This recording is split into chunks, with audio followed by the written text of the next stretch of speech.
Hello दोस्तों, स्वागत है आपका अपने चैनल मनीष अरोड़ा अकाउंट्स में। आज की वीडियो में हम पढ़ने वाले हैं सबसे इंपॉर्टेंट चैप्टर क्लास 11th की अकाउंट्स का।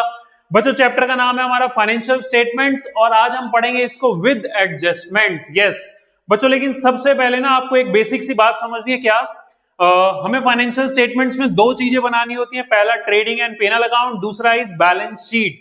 बट बच्चों, ये जो दोनों चीजें बनती है ना, ये बनती है साल के एंड में। और इसमें एक बेसिक सा रूल हम यूज करते हैं। क्या? ये दोनों बनते हैं दोस्तों एक्रूअल बेसिस पे। What is accrual basis? Accrual basis का मतलब हमें सिर्फ करंट ईयर के एक्सपेंस और करंट ईयर की इनकम्स ही रिकॉर्ड करनी होती है, ना तो पिछले साल की ना अगले साल की। हमें और किसी साल से कोई मतलब नहीं है। दैट्स व्हाई हम करते क्या है, मान लीजिए अगर कोई करंट ईयर का एक्सपेंस अभी तक आपने पे नहीं किया, मान लो रेंट, अभी आपको करंट ईयर का कोई एक्सपेंस पे करना बाकी है, तो उसको हम ऐड कर देंगे। ठीक है दोस्तों। और अगर मान लो कोई भी नेक्स्ट ईयर का एक्सपेंस या नेक्स्ट ईयर की इनकम या तो हमने पे कर दिया या रिसीव कर दिया इसी साल में, तो उसको हम कर देंगे माइनस। क्यों? क्योंकि हमें सिर्फ करंट ईयर की चीजों को ऐड करना होता है और नेक्स्ट ईयर की चीजों को माइनस करना होता है। आइए दोस्तों समझते हैं अब सबसे इंपॉर्टेंट 6 एडजस्टमेंट जो कि इस चैप्टर में सबसे ज्यादा आती हैं। बच्चों देखिए, सबसे पहला है आपका क्लोजिंग स्टॉक। क्लोजिंग स्टॉक क्या होता है? जो आपको नीचे गिवन होता है एडजस्टमेंट्स में। बच्चों देखिए, बोर्ड पे एक क्वेश्चन मैं आप लोगों को दिखा रहा हूं। इस क्वेश्चन में देखिए, सबसे पहले आपको ट्रायल बैलेंस गिवन है, उसके नीचे गिवन है आपको कुछ एडजस्टमेंट्स। यस बच्चों, तो बच्चों ये क्वेश्चन तो हम करेंगे बाद में। अब पहले आपको एक बेसिक सा रूल बता दूं। ट्रायल बैलेंस में जो भी चीजें हैं वो आती हैं एक जगह, या तो ट्रेडिंग पीएनएल में या बैलेंस शीट में। बट बच्चों जो जो चीजें होती हैं एडजस्टमेंट में वो आती हैं दो जगह, एक आता है ट्रेडिंग पीएनएल में, दूसरा बैलेंस शीट में। ध्यान रखना है, ये बेसिक सा रूल है। तो बच्चों क्लोजिंग स्टॉक अभी फिलहाल हम बात कर रहे हैं। अगर ये सारी चीजें आपको एडजस्टमेंट में मिलेंगी तो क्या करेंगे? तो बच्चों क्लोजिंग स्टॉक है तो दो जगह आना है। पहला ट्रेडिंग अकाउंट के क्रेडिट साइड, दूसरा बैलेंस शीट में एसेट साइड आता है। बच्चों क्लोजिंग स्टॉक आता है बैलेंस शीट में एसेट साइड। बच्चों उसके बाद हम बात करते हैं अपनी 2, 3, 4, 5। बच्चों ये चारों की चारों एडजस्टमेंट एक ही फैमिली की है, मतलब आपस में इंटर रिलेटेड है, एक जैसी है लगभग लगभग।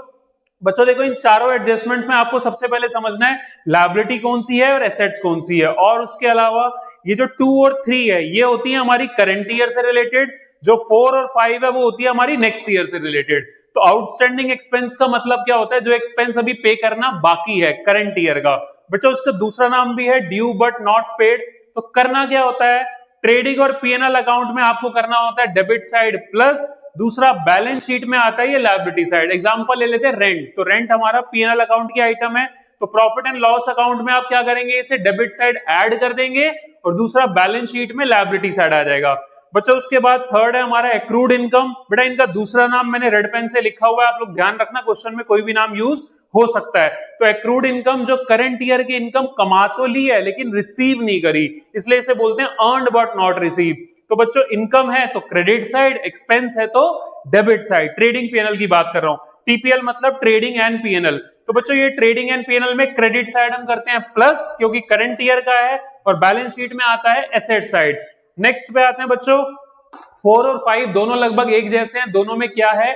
Advance advance. तो बच्चों ये है पेड इन एडवांस, ये है रिसीव इन एडवांस। तो बच्चों एडवांस का मतलब क्या है? जो अगले साल का एक्सपेंस हमने इसी साल में पे कर दिया है, बट उसको तो हमें कंसीडर नहीं करना, इसलिए हम ये फोर्थ और फिफ्थ दोनों को कर देते हैं माइनस। अब आपको ध्यान रखना, एक्सपेंस है तो डेबिट में, इनकम है तो क्रेडिट में। कहां पे? ट्रेडिंग और पीएनएल में।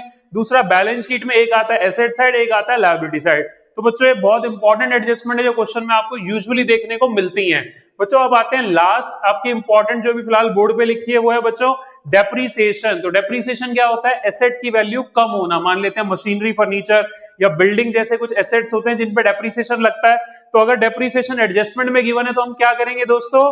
यह आता है प्रॉफिट एंड लॉस अकाउंट के डेबिट साइड, क्योंकि होता है एक तरह का एक्सपेंस। और दूसरा बच्चों बैलेंस शीट में asset side like machinery, furniture, तो उसमें से हम कर देते हैं माइनस, क्योंकि हमारे एसेट की वैल्यू को कम कर देता है। ठीक है दोस्तों। अब अगर ये सारी चीजें एडजस्टमेंट्स में गिवन है तो हमें समझ में आ गया क्या करना है। बट सबसे इंपॉर्टेंट, अगर इनमें से कोई भी आइटम आपको मिलती है ट्रायल बैलेंस में एडजस्टमेंट से पहले, तो अगर ट्रायल बैलेंस के अंदर ये आपको मिलेगी तो ये आएगी सिंपल एक जगह, दोनों जगह नहीं आएगी। तो बच्चों शुरू की ये जो 5 है, 1 to 5, देखिए ग्रीन पेन से मैंने अंडरलाइन किया हुआ है। अगर ये ट्रायल बैलेंस में होती है तो ये सिर्फ आती है बैलेंस शीट में, ये ट्रेडिंग पीएनएल अकाउंट में बिल्कुल नहीं आती, ध्यान रखना है हमें। और जो सिक्स्थ है डेप्रीसिएशन, अगर ये ट्रायल बैलेंस में होगा तो ये आएगा सिर्फ पीएनएल अकाउंट में, बैलेंस शीट में नहीं आएगा। तो दोस्तों आज की क्लास में बस हम डिस्कस करेंगे 6 एडजस्टमेंट्स, बाकी हम पढ़ेंगे अगली क्लास में। तब तक के लिए आप इसको लर्न कीजिए, मिलते हैं हम अपनी अगली क्लास में।